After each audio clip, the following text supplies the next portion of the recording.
Hi, my name is Clint Hatton, and I am the founder of BigBoldBrave. And today I want to talk to you about conscious leadership. And specifically what we're going to talk about today, because we could go so many ways with being a conscious leader, is we're going to focus on being conscious about ourselves, how we lead, why we lead the way we do, and the impact, the influence that that can create in the people around us. And I just want to let you know that no matter who you are listening to this call today, you're a leader. Everyone is a leader. We start by leading ourselves, and only then, when we lead ourselves well, can we truly position ourselves to be a great leader of others.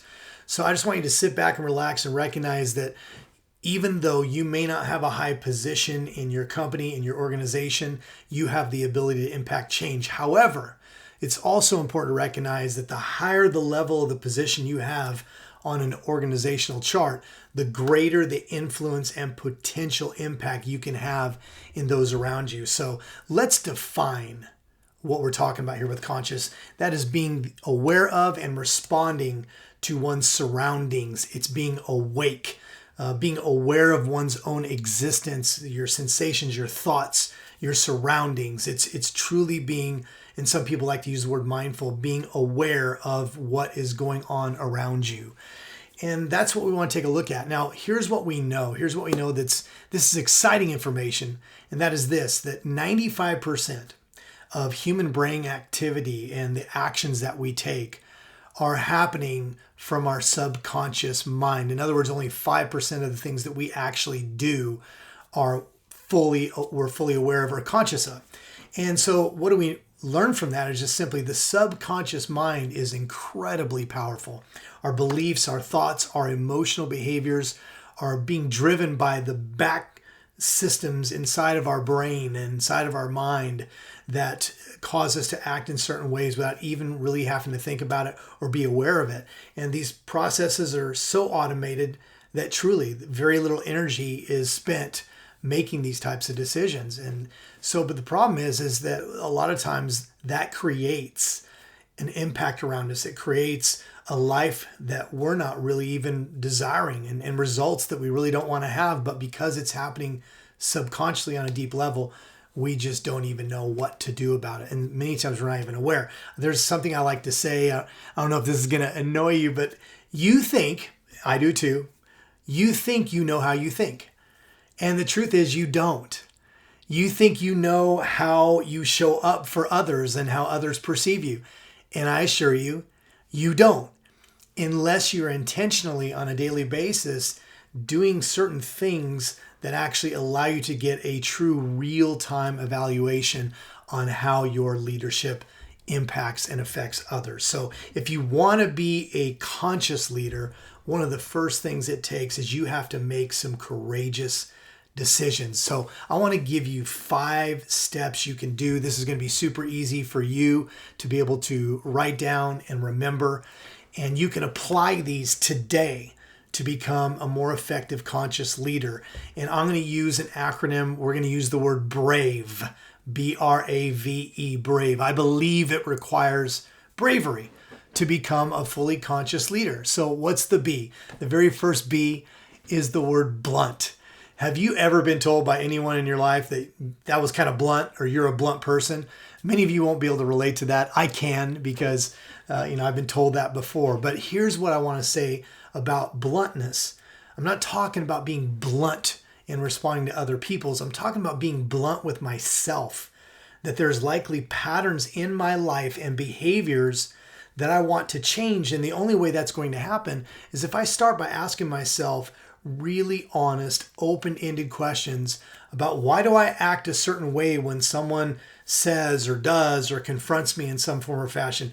Why, when I'm challenged or I feel disrespected by somebody or I just don't feel valued by those around me, what is actually going on inside of me? What patterns do I notice about the results that I'm getting in life and the character of my relationships around me over the years? Those are some of the open-ended questions we can use to be really blunt with ourselves. Then the R in brave is reveal. And I think one of the best ways for us to reveal things about ourselves is to ask the people that are actually being impacted by the way we lead our lives. We can't figure this out on our own. So reveal is, I need to intentionally and courageously gather the people around me that experience me the most and ask them the questions.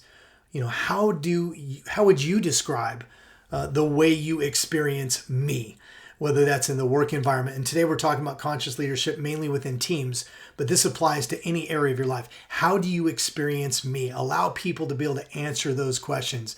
Now, I'm going to move on, but I want to point out something here. If you have a hard time getting those people to give you those answers, it could be because you have created fear around that, and the people are afraid to be open and honest with you because that requires trust.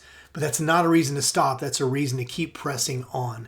So the A is acknowledge. So I need to be in a place where I don't judge what those people say they experience about me. I need to I need to acknowledge and own up to the impact that I'm having on others. I may need to ask for forgiveness if that's something that's appropriate for the situation. Sincerely, I might add, like sincerely, not just, give the words and, everybody knows you don't really mean it. I'm talking about from the heart. And then, also I need to ask, are there specific changes that they feel I can make that would improve their experience with me and the way I lead myself and the way I lead others? The V in Brave is ventilate. We need to let it air out. The definition of ventilate that I like is exposing air, especially a current of fresh air for purifying, curing, and refreshing. And that's what we want. We want to ventilate this new information so that we can bring a freshness to it, get a different perspective, a different view, and begin to change and look at the beliefs, the actions, the emotions that I really want to experience as I lead myself and others, and that I want others to experience as I lead others.